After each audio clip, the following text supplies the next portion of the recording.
بسم اللہ الرحمن الرحیم۔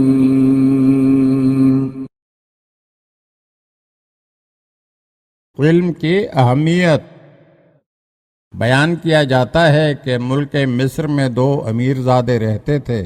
ایک نے دنیاوی علوم و فنون حاصل کیے اور ملک کا حاکم بن گیا، دوسرے نے علم دین کی طرف رغبت کی اور ایک بڑا عالم بن گیا۔ جو بھائی حاکم تھا وہ دوسرے بھائی کو ہمیشہ حقارت کی نظر سے دیکھا کرتا تھا۔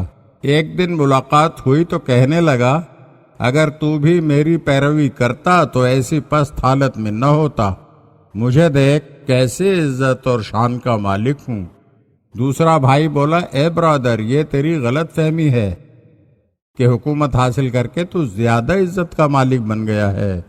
خدا کا شکر ہے عزت اور اطمینان کے معاملے میں تجھ سے بڑھا ہوا ہوں کہ پیغمبروں کے میراث علم کا مالک ہوں، اور تو فرعون اور حامان کا وارث بنا ہے۔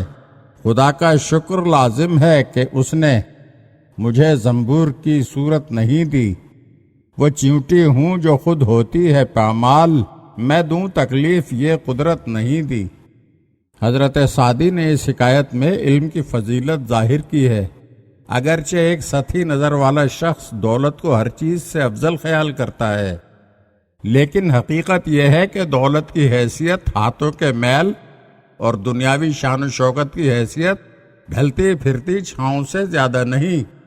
جس چیز کو زوال نہیں اور جو چیز ہمیشہ بڑھتی ہی رہتی ہے وہ علم ہے۔ انسانیت کی پوری تاریخ اس بات کا ثبوت فراہم کرتی ہے کہ حقیقی اقتدار ہمیشہ صاحبان علم ہی کو حاصل رہا ہے، اور انہوں نے ہمیشہ دلوں پر حکومت کی ہے۔ اگر آپ ہمارے چینل کی نئی ویڈیوز دیکھنا چاہتے ہیں تو ہمارے چینل کو سبسکرائب کریں اور گھنٹی کے بٹن کو دبائیے تاکہ ہر آنے والی ویڈیو آپ کو جلد موصول ہو سکے۔ اور ہاں، لائک اور شیئر ضرور کیجیے اور اپنے قیمتی کمنٹ سے ہمیں آگاہ کیجیے۔ شکریہ۔